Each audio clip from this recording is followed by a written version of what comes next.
Gostaria de falar hoje sobre a paternidade espiritual, em vista dessa primeira leitura, onde Araão e Maria ou Miriam recebem uma punição pelo questionamento daquele que Deus tinha constituído pai espiritual, que era o grande Moisés. Na verdade, Maria sente na carne a lepra, e essa lepra ela tem um significado muito profundo. Santo Agostinho, no seu comentário moral, ele diz: Maria foi ferida de lepra por ter murmurado contra Moisés para mostrar que a língua que semeia divisão é mortal para a alma. A lepra externa era sinal da lepra interior, a inveja e a soberba. Nós sabemos que a inveja é a tristeza a respeito da felicidade do outro. Então Maria, em vez de se alegrar, e Araão também, com a intimidade que Moisés tinha com Deus. E por que Deus tinha colocado Moisés à frente? A primeira leitura também diz: porque não existia homem mais humilde do que Moisés. E sabendo disso, e nós tocamos nessa verdade na realidade. Uma pessoa, quando ela é muito humilde, as pessoas geralmente não respeitam ela. As pessoas abusam ali da simplicidade, do silêncio, da fuga de briga, de questionamentos. Então, em outra passagem vai dizer que Moisés era manso. E aí, nós lembramos de Cristo que diz: aprendei de mim que sou manso e humilde de coração. Mas o que acontece? O sentimento de inveja visita o coração deles, e de orgulho. Por que orgulho? Porque eles se colocaram acima de Moisés. Oh, Moisés é tão simples, Moisés é isso, Moisés é aquilo. Por que Deus não fala comigo? E essa é a tentação que sofre aquele que é dirigido espiritualmente. Aí eu vou respeitar essa pessoa.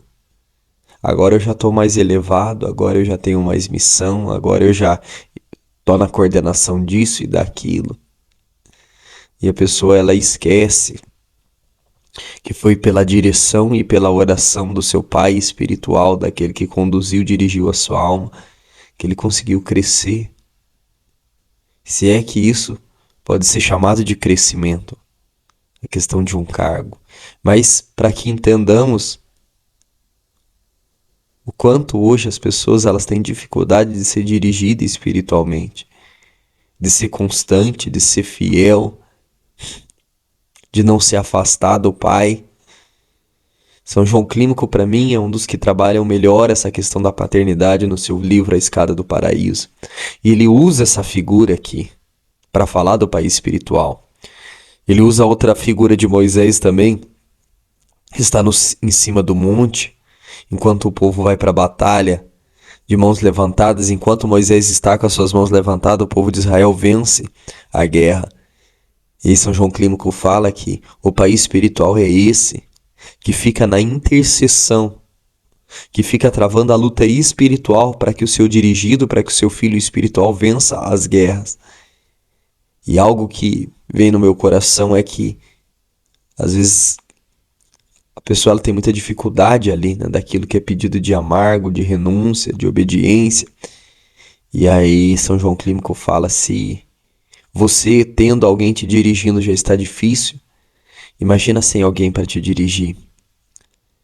E se você se afastar desta pessoa, será que Deus tem outro para colocar no lugar dele ou dela?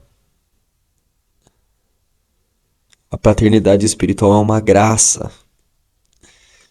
São Gregório Magno diz assim: a lepra de Maria figura a mancha da murmuração. Ela aparece branca por fora, mas apodrece por dentro. É assim quem se levanta contra a ordem de Deus, ainda que o faça sob a aparência de zelo. Os santos, eles vão desmascarando, cara, as nossas soberbas, as nossas vaidades. São João Clímaco também diz: quando você é obediente àquele que te dirige, Deus fecha os seus olhos àquilo que é falha e abre os seus olhos àquilo que é virtude.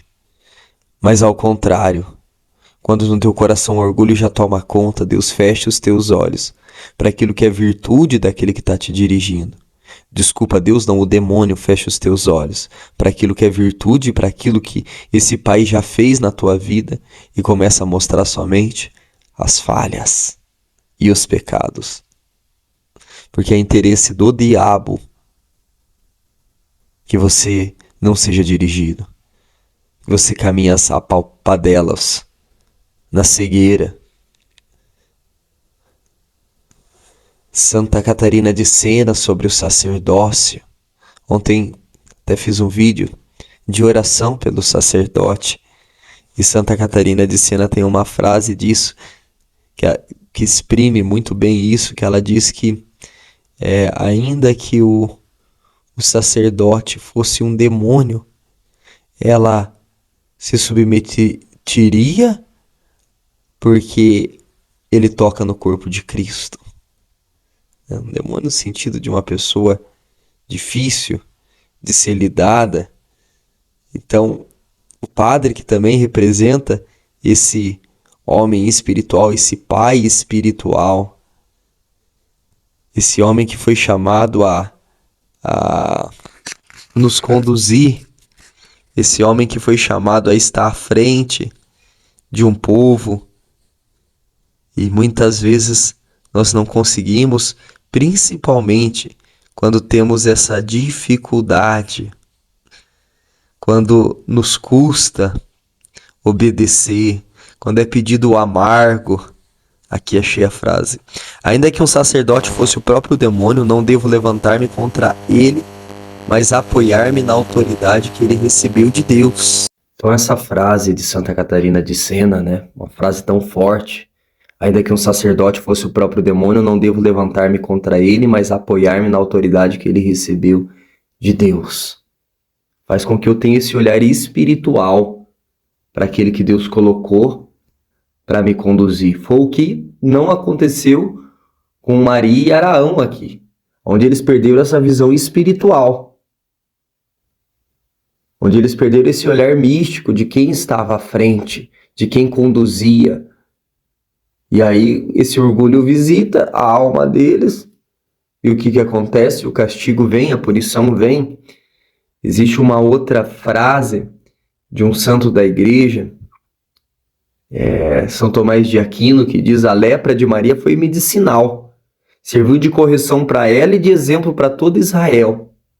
Na escritura, a lepra simboliza o pecado público, que afasta a alma do convívio da graça até que seja purificada. Então é bem isso, né?